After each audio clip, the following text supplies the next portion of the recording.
السلام علیکم۔ آپ دیکھ رہے ہیں اردو دنیا۔ کافی عرصے بعد ہونے والی بارش نے کار کسر پوری کر دی تھی۔ دسمبر کا مہینہ تھا اور موسم کافی تبدیل ہو چکا تھا۔ سردی سے دانت بج رہے تھے، لوگ بستروں میں دب کے بیٹھے تھے اور کئی نازک ہستیوں نے تو آتش دانوں میں آگ بھڑکا رکھی تھی۔ کہیں کہیں چھوٹی چھوٹی بدلیاں آنکھ مچولی کھیل رہی تھیں۔ ٹھنڈ اتنی پڑ چکی تھی کہ آگ کے علاوہ روشن ہونے کے باوجود کمروں میں ٹھنڈک تھی۔ لوگ بستروں کے اندر دب کے کانپ رہے تھے، مگر کاریگروں کی مہارت اور محنت کی جیتی جاگتی مثال آشام کی کوٹھی میں موت کا خوف طاری تھا۔ آج 14 دسمبر کا دن تھا اور ہر 14 دسمبر کو موسم یکدم اسی حالت میں آ جاتا۔ پھر موسم اتنا ٹھنڈا ہوتا کہ کوئی گھروں سے نکلنا گوارا نہ کرتا، مگر ٹھیک 12 بجے کے بعد اتنی گرمی پڑتی کہ نہ صرف لوگ بستروں سے نکل آتے بلکہ کچھ چھتوں اور گھروں سے باہر آ جاتے۔ 10 بج چکے تھے، سب لوگ کمروں میں گھسے بیٹھے تھے اور سب کے دلوں میں موت کا خوف بیٹھا ہوا تھا۔ کسی کے کمرے کا بھی دروازہ کھل سکتا تھا اور موت کسی کو بھی اپنی آغوش میں بھر سکتی تھی۔ گھر میں صرف 3 لوگ بچے تھے، آشام اور اس کے 2 بیٹے۔ اس کی بیٹی اور بیوی دونوں بھائی موت کے منہ میں جا چکے تھے۔ آشام جی کے مر رہا تھا۔ دن رات وہ اس کی قبر پر بیٹھا رہتا اور معافی مانگتا کہ اب اس کے حال پر رحم کھا جاؤ، مگر وہ مکمل طور پر اسے دماغی اذیتیں دے رہی تھی اور آشام اپنے ہاتھ سے اپنے خاندان کی لاشیں منو مٹی طرح دبا رہا تھا۔ اس وقت وہ اپنے کمرے میں بیٹھا کھڑکی کھول کر اسی قبر کو دیکھ رہا تھا جس میں اس کے خاندان کی چند ہستیاں سو رہی تھی۔ تھوڑی دیر کے بعد اس کے جگر کے کسی ایک ٹکڑے کو ہمیشہ کے لیے ابدی نیند سو جانا تھا۔ اسے پتا تھا کہ اس وقت تک وہ اسے نہیں مارے گی جب تک اس کے خاندان کو مکمل طور پر ملیا میٹ نہ کر دے۔ ماضی کے اوراق پر لکھی ایک اذیتناک داستان ایک فلم بن کر اس کے دماغ کی سکرین پر چلنے لگی اور وہ ماضی کی جان لیوا دلدل میں پھنستا چلا گیا۔ امیر لوگوں میں اکثر خامی پائی جاتی ہے کہ وہ اپنی منکوحہ کے علاوہ کسی نہ کسی عورت سے تعلقات بنا کر رکھتے ہیں۔ یہ خامی کم و بیش ہر انسان میں پائی جاتی ہے، لیکن امیر لوگ خاص طور پر ایسی بیماریوں میں مبتلا ہوتے ہیں۔ اس خامی نے ایک ہنستے بستے گھر کی خوشیوں کو نیست و نابود کر کے رکھ دیا تھا۔ آشام کی گاڑی گرد اڑاتی ہوئی شہر کی طرف جا رہی تھی۔ ہر مہینے کے آخری ایام میں وہ کسی ضروری کام کے سلسلے میں شہر جایا کرتا تھا، مگر کوئی اس بات سے واقف نہیں تھا کہ وہ کہاں اور کیا کرنے جاتا ہے۔ کوئی نہیں جانتا تھا کہ میڈم سوریا کے گھر کے سامنے جا کر اس نے ہاتھن پہ تھوڑی دیر ہاتھ رکھ دیا۔ تھوڑی دیر بعد ملازم نے دروازہ کھولا اور وہ گاڑی لے کر اندر داخل ہو گیا۔ ملازم نے دروازہ فوری طور پر بند کر دیا۔ وہ گاڑی سے نکل کر اندر گیا۔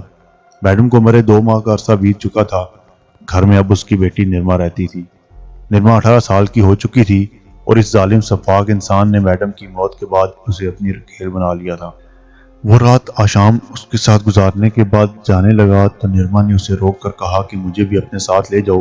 نہیں، ابھی نہیں، اگلی بار جب آؤں گا تب لے جاؤں گا، اس نے کہا اور چلتا بنا۔ وہ بچی نہیں رہی تھی، اپنے ہر اچھے اور برے کو اچھی طرح سے جانتی تھی۔ نہ جانے کیوں اس کے دل میں آشام کی طرف سے خطرے کے الارم بجنے لگے تھے۔ اس نے فوری طور پر خود کو عدالت میں پیش کیا اور اول تا آخر تمام رودات لفظ بلفظ سنائی، جسے ہر شخص نے سنا۔ وہاں کئی افراد جمع تھے۔ نرما نے ان کے سامنے میڈیکل رپورٹ بھی رکھ دی اور کہا کہ میں اب اس کے بچے کی ماں بننے والی ہوں اور لازماً ہونے والے بچے کو باپ کا نام دینا چاہتی ہوں، ورنہ میری ماں کی طرح اسے بھی ہمہ وقت لوگوں کے طانے اور ایسی عورت کا لقب نہیں دینا چاہتی جسے معاشرے میں بری نگاہ سے دیکھا جائے۔ آشام کے قدموں کے نیچے سے زمین کھسک گئی جب اسے عدالت کا نوٹس ملا، حالانکہ وہ نرما کو موت کے گھاٹ اتارنے کا مکمل انتظام کر چکا تھا۔ اس کے لیے وہ پورا 1,01,000 کرائے کے قاتل کو دے چکا تھا اور اس کی ہدایت کے مطابق آج رات سوتے ہوئے اس کو قتل کرنا تھا، مگر یہاں لینے کی دینی پڑ گئی تھی۔ اگلے روز آشام عدالت حاضر ہوا۔ اس کے گھر والوں پر سارا بھید کھل گیا تھا۔ اس کے 2 بھائی ارسلان اور امجد جو کہ اس کے ساتھ ہی رہتے تھے، علاوہ ازیں 2 بیٹے علی اور احسان، بیٹی مہوش اور بیوی زبیدہ، سب ساتھ آئے تو پہلے آشام نے ہر بات سے لا تعلقی کا اظہار کیا اور الٹا نرما پر الزام عائد کر دیا کہ وہ اسے بدنام کرنا چاہتی ہے اور ان عورتوں کا یہ دھندا ہے، دوسروں کو بلیک میل کر کے رقم بٹورنا ان کا پیشہ۔ لیکن شاید نرما نے اس خطرے کو بہت پہلے سے محسوس کر لیا تھا، اس لیے اس نے کمرے میں کیمرہ فٹ کر دیا تھا جس سے مکمل ریکارڈنگ کی اور پچھلی دونوں ملاقاتوں کی مکمل ریکارڈنگ عدالت میں پیش کر کے اس نے آشام کی بولتی بند کر دی۔ حالات کو پیش نظر رکھتے ہوئے آشام نے ہر بات کا اعتراف کر لیا اور عدالت نے اسے 3 سال کی قید اور جرمانہ کی سزا سنائی اور ہونے والے بچے کو نام دینے کی خاطر عدالت میں نرما سے اس ظالم کا نکاح پڑھایا گیا اور آشام کی آدھی جائیداد کا وارث قرار دے دیا گیا۔ عدالت نے سختی سے تنبیہ کی کہ اگر اس کے ساتھ کوئی زیادتی کی گئی تو بدلے میں آشام کی ساری جائیداد نرما کے نام کر دی جائے گی۔ جب وہ سزا بھگت کر واپس آیا تو آتے ہی اس نے کہا کہ جس نے اس کو پھنسوایا اس کا وہ حشر کروں گا کہ وہ یاد رکھے گی، اس کی عزت کو نیلام کروں گا اور اتنا بے بس کر دوں گا کہ وہ کسی کو منہ دکھانے کے قابل نہ رہے گی۔ لہٰذا نرما اور اس کی اولاد کے ساتھ زیادتی میں اس نے کوئی کسر نہ اٹھا رکھی۔ اس کے علاوہ گھر کے ملازم بھی بچوں کے ساتھ بدپیلی کرتے۔ نرما جیتے جی مر چکی تھی، وہ سسک سسک کر زندگی گزارنے لگی۔ 14 دسمبر کا دن صبح سے ہی نرما کے لیے برا ثابت ہوا۔ برتنوں کا ڈھیر ملازمین کی بجائے اس کے گلے پڑ گیا۔ موسم بھی ابر آلود تھا، ٹھنڈ کافی پڑ چکی تھی۔ دوپہر سے شام ہو گئی، وہ مسلسل کام میں جٹی رہی۔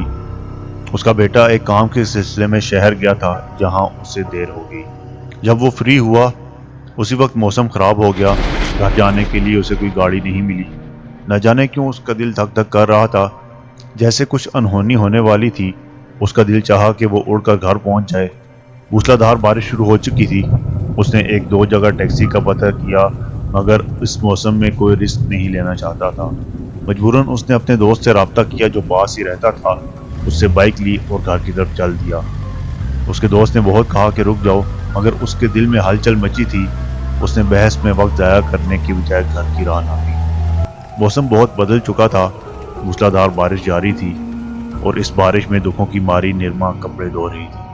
آسمان اس کی حالت زار پر رو رہا تھا مگر ان ظالموں کو ذرا برابر رحم نہیں آیا۔ تبھی آشام کا بھائی امجد آیا، اسے باسو سے پکڑ کر گھسیٹتے ہوئے کمرے کی طرف لے جانے لگا۔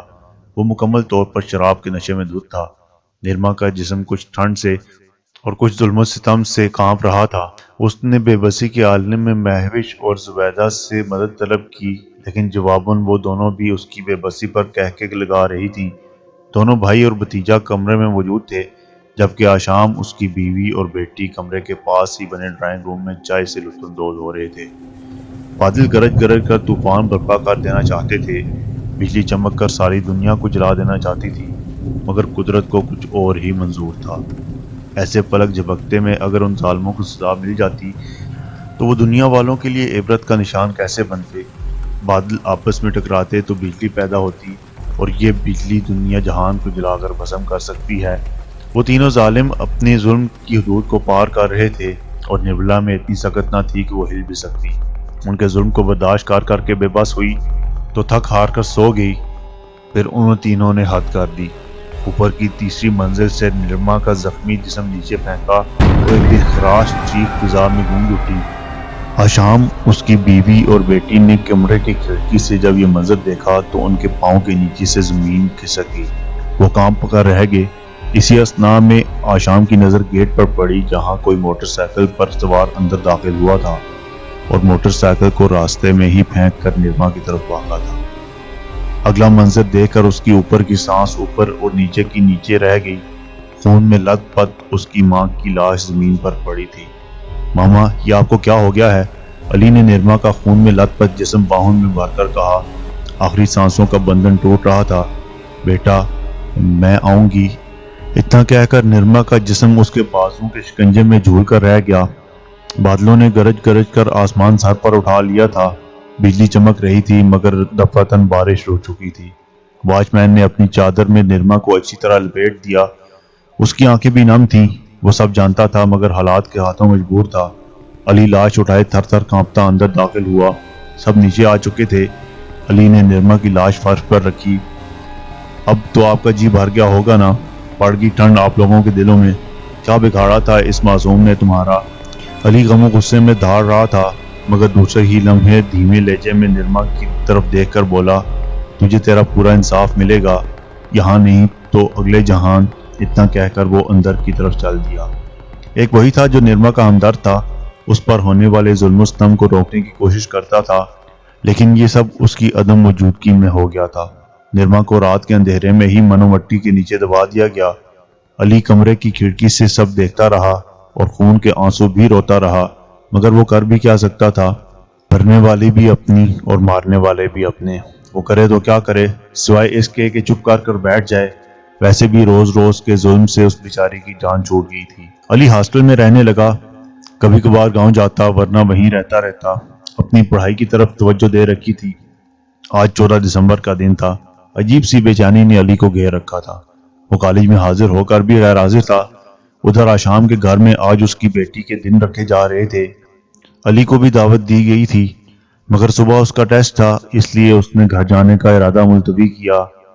کچھ دیر گزرنے کے بعد جب بے چینی بڑھی تو اس نے رخت سفر باندھا اور گھر کی راہ لی۔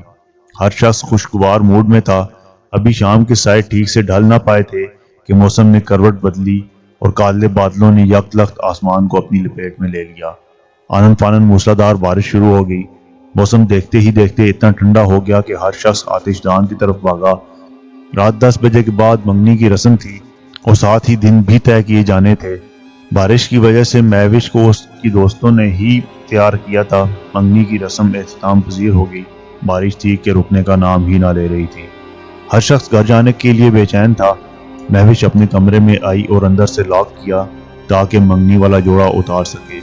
جیسے ہی اس کی نظر بیڈ پر گئی، اس کے پیروں کے نیچے زمین سرک گئی، زبان کنگ ہو گئی۔ باوجود کوشش کے کسی کو مدد کے لیے پکارے اس کے منہ سے آواز نہ نکل سکی۔ سامنے بیڈ پر نرما خون میں لت پت حالت میں بیٹھی کھا جانے والی نظروں سے اسے دیکھ رہی تھی۔ بہت خوش ہو آج، کیونکہ آج تمہاری منگنی ہو گئی اور تمہارے دن رکھے جا چکے، مگر تمہاری یہ خوشی کبھی حقیقت کا روپ نہ دھار سکے گی، کیونکہ یاد کرو آج دسمبر ہے اور وہی دن ہے جس دن تمہارے کہکے اور میری چیخیں گونج رہی تھیں۔ میری چیخیں رک گئی لیکن تمہارے کہکے نہ رکے۔ آج میرے کہکے ہوں گے اور چیخیں تمہاری۔ مہوش کا جسم تھر تھر کانپ رہا تھا۔ اس نے چیخنے کی کوشش کی مگر اس کی زبان سے الفاظ ادا نہ ہوئے۔ بھاگنے کی ناکام کوشش کی مگر بے سود۔ یوں لگا جیسے اندیکھی زنجیروں نے اس کے پیروں کو جکڑ لیا ہو۔ تب اس کا جسم ہوا میں اٹھنا شروع ہو گیا۔ یکدم بادل گرجا، بجلی چمکی۔ دوسرے ہی لمحے اس کا جسم اچھلا اور کھڑکی کا شیشہ توڑتا ہوا نیچے چلا گیا۔ تبھی بارش اچانک رک گئی۔ بادلوں کی گرج، بجلی کی چمک ختم ہو گئی اور ایک دم اس کی گنگ زبان میں طاقت آئی اور اس کی چیخوں نے سب کو اپنی طرف متوجہ کیا۔ سب دوڑ کر اس کے کمرے کی طرف گئے۔ دروازہ توڑ کر اندر داخل ہوئے تو اہل خانہ کے علاوہ جو مہمان اندر داخل ہوئے تھے ان کی اوپر کی سانس اوپر اور نیچے کی نیچے رہ گئی۔ اندر کا منظر ہی ایسا تھا۔ خون میں لت پت ایک لڑکی کھڑکی میں کھڑی تھی جسے کچھ لوگ جانتے تھے اور کچھ نہیں۔ تم آشام سے بولا نہ گیا؟ ہاں میں۔ یاد کرو آج 14 دسمبر ہے اور یہ وہی دن ہے جب تمہارے ظلم کی مجھ پر انتہا ہو گئی تھی۔ تم لوگوں نے نہ میرے زخم دیکھے نہ میری حالت، اپنی پیاس بجھائی اور مجھے کھڑکی سے نیچے پھینک دیا۔ دیکھ تیری بیٹی بھی اسی طرح مری پڑی ہے جس طرح میں مری تھی۔ اب دیکھتے جانا، ایک ایک کر کے سارے خاندان کو مار ڈالوں گی اور اس گھر میں کبھی کوئی خوشی نہ دیکھ سکے گا۔ میں جا رہی ہوں اور پھر آؤں گی اور آتی رہوں گی، ایسے ہی جیسے ابھی آئی ہوں۔ نرما کی آواز کمرے میں گونجی۔ سب حیرت کے بت بنے اس کی باتیں سن رہے تھے، انگلیاں دانتوں میں دبائے حیرت سے آشام کو دیکھ رہے تھے۔ آشام اس کی طرف بڑھا لیکن دوسرے ہی لمحے دیوار سے جا ٹکرایا۔ نرما یکدم غائب ہو گئی تھی۔ موسم ایک بار پھر سے پلٹ گیا۔ جہاں کچھ دیر پہلے ٹھنڈ تھی وہاں اب اتنی گرمی ہو گئی کہ سب لوگ کمرے سے باہر کی طرف بھاگے۔ کچھ تو باہر گلیوں میں نکل آئے۔ مہوش کی لاش خون میں لت پت زمین پر پڑی تھی اور اس پر ماتم ہو رہا تھا۔ عجیب سا منظر تھا۔ اس گھر میں واقعی دوبارہ خوشی نہیں گونجی۔ ہر سال کی 14 دسمبر کو نرما کی روح ایک اور قتل کر جاتی اور موسم بھی وقت کے ساتھ ساتھ اسی طرح کروٹ بدلتا جس طرح نرما کی موت کے دن ہوا تھا۔ زبیدہ بی بی، ارسلان اور امجد کو تو اتنی بھیانک موت ملی تھی کہ لفظوں میں بتانے کے قابل نہیں ہے، بس دیکھنے والوں کے لیے عبرت تھی۔ ان کی موت کا یہ حال دیکھ کر کئی ہوس کے بھوکے بھیڑیوں نے توبہ کر لی تھی۔ احسان کے کمرے سے چیخ کی آواز سن کر علی اس کے کمرے کی طرف گیا مگر اگلا منظر دیکھ کر اس کی آنکھیں بھر آئیں۔ اب وہ عادی ہو چکا تھا مگر اپنا خون اپنا ہوتا ہے، انسان کو تکلیف ہوتی ہے۔ احسان کی خون میں لت پت لاش پنکھے کے ساتھ لٹک رہی تھی۔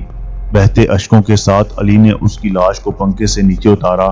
اس کی آنکھیں خوف سے باہر کی طرف ابلی ہوئی تھیں جن سے ظاہر ہو رہا تھا کہ اسے کتنی عبرتناک موت مارا گیا ہے۔ علی نے اس کے جسد خاکی کو بیڈ پر لٹایا